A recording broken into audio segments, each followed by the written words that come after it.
तो जय हिंद साथियों, एक बार फिर से स्वागत है आपका बिहार सिविल कोड की प्रैक्टिस सेशन में। आज के इस वीडियो में बिहार सिविल कोड प्यून के लिए यहाँ पर चक्षु पब्लिकेशन का 7वां प्रैक्टिस सेट देखने वाले हैं, वो भी हिंदी का।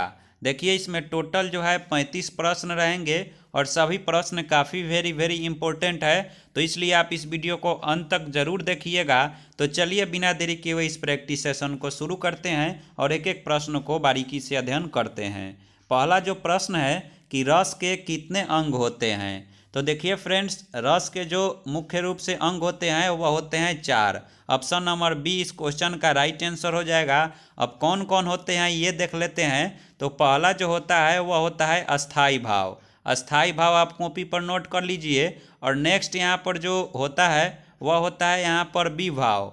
विभाव होता है। और यहाँ पर तीसरा नंबर जो होता है वह होता है अनुभाव। अनुभाव होता है। और चौथा यहाँ पर जो होता है वह होता है संचारी भाव।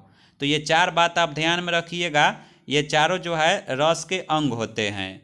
नेक्स्ट यहाँ पर क्वेश्चन है, बोला है कि काव्य के आस्वादन से जो आनंद प्राप्त होता है उसे क्या कहते हैं। 4 ऑप्शन आपके सामने दिया हुआ है। इन चारों में से आपको बताना है कि काव्य के आस्वादन से जो आनंद प्राप्त होता है उसको क्या कहा जाता है। तो देखिए इसको जो है रस बोला जाता है। ऑप्शन नंबर डी इस क्वेश्चन का राइट आंसर हो जाएगा। नेक्स्ट यहाँ पर जो क्वेश्चन है वो बोला है कि निम्नलिखित में कौन सा शब्द विदेशी नहीं है। तो देखिए ऑप्शन नंबर ए में देखिएगा, कमर जो है विदेशी है। कमरा भी जो है शब्द विदेशी ही होता है। और कमेटी भी जो है विदेशी ही होता है। ये 3 जो है विदेशी है। और नाक बच गया, यानी कि यही जो है ऑप्शन नंबर डी इस क्वेश्चन का राइट आंसर हो जाएगा।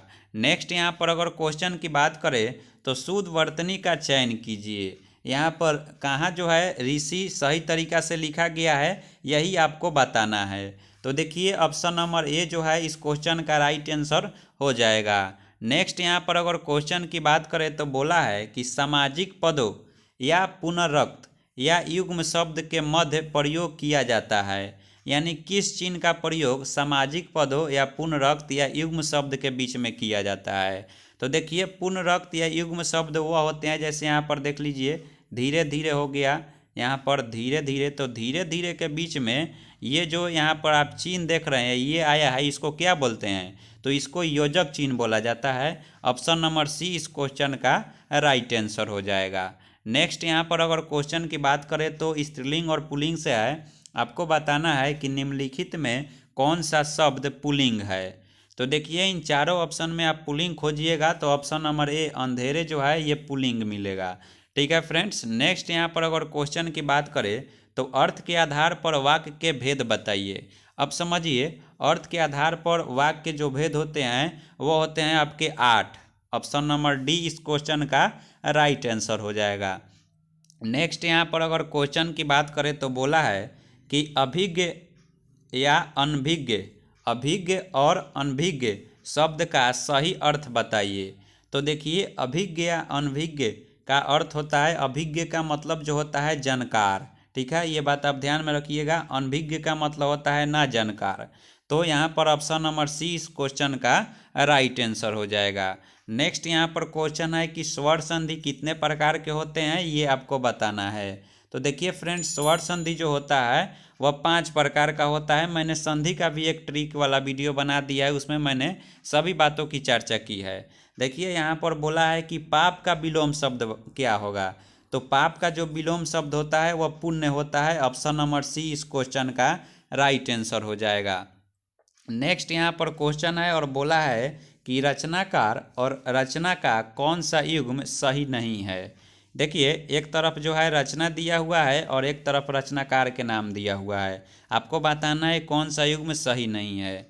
तो रामचरितमानस जो है वह तुलसीदास द्वारा लिखा गया था, ये बात बिल्कुल सही है। और मीरगावत जो है ये कुतबन के द्वारा लिखा हुआ था, यह भी सही है। पद्मावत आप लोग जानते हैं जयसी के द्वारा लिखा गया था, यह भी सही है। लेकिन चित्रावली जो है यहाँ पर मंझन के द्वारा नहीं लिखा गया था, ये जो है गलत है। और पूछा ही गलत है कि कौन सा नहीं है, तो इसलिए ऑप्शन नंबर डी इस क्वेश्चन का राइट आंसर हो जाएगा। ठीक है फ्रेंड्स। नेक्स्ट यहाँ पर अगर क्वेश्चन की बात करें तो बोला है यहाँ पर समझिए, आँख का अंधा नाम नयन सुख, आँख का अंधा नाम नयन सुख, लोकित का सही अर्थ चुने। ये दो ही ऑप्शन आपके सामने दिया हुआ है।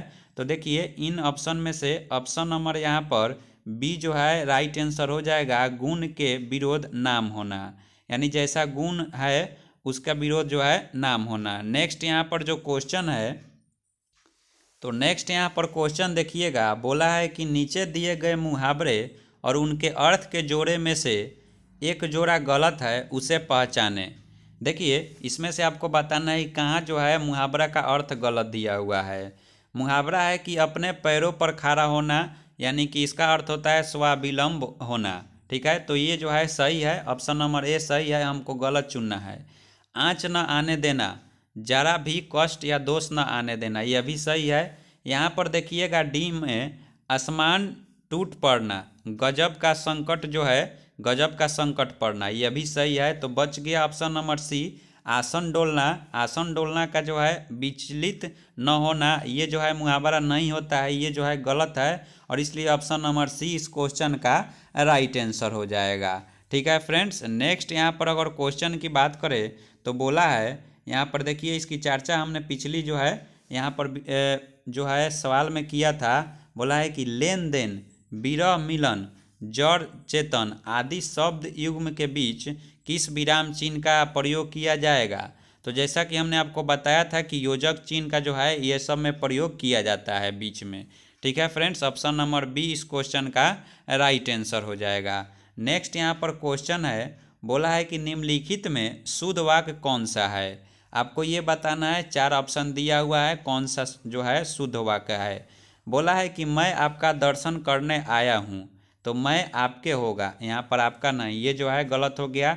नेक्स्ट है यहाँ पर कि इस बात के कहने में किसी को संकोच न होगा, नहीं होगा होना चाहिए, न होगा नहीं। ठीक है, तो ये भी गलत हो गया, ये भी गलत है।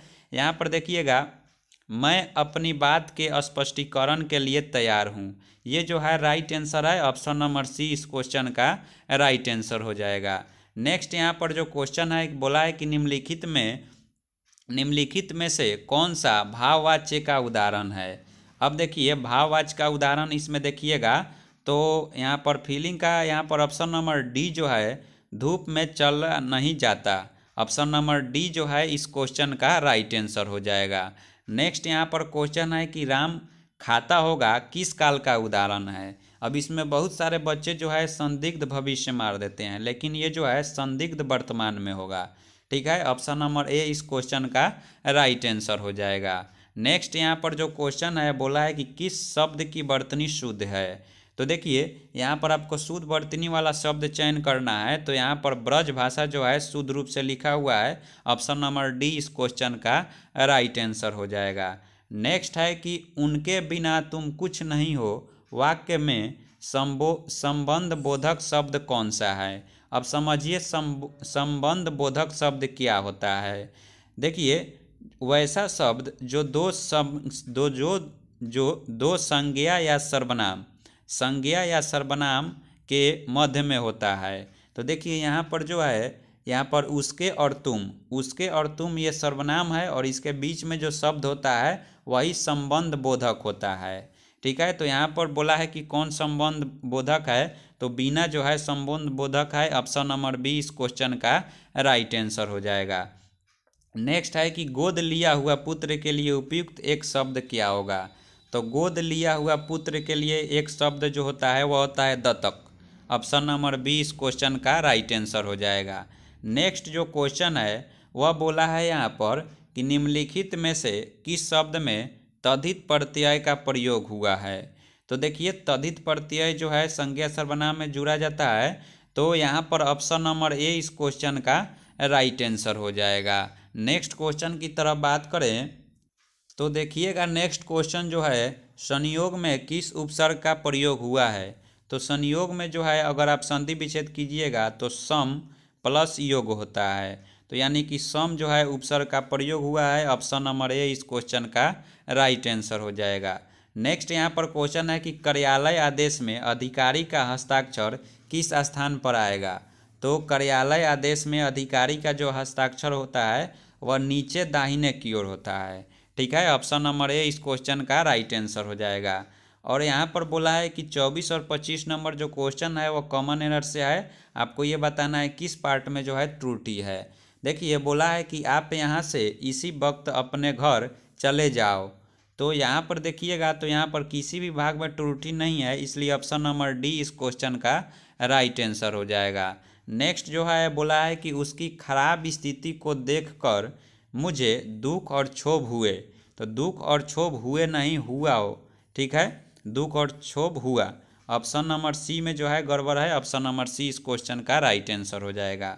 नेक्स्ट है कि आपको विलोम शब्द चुनना है। अल्पज्ञ का मतलब होता है जो बहुत कम जानता हो, तो इसका क्या हो जाएगा उल्टा, जो ज़्यादा जानता हो, अधिक जानता हो, सर्वज्ञ।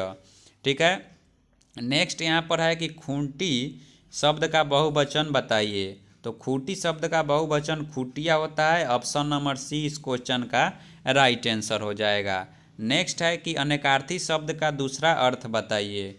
अब बताइए कि अज अजन्मा का अनेकार्थी बताना है। तो अज अजन्मा का मतलब जिसका ना जन्म हुआ है ना मृत्यु।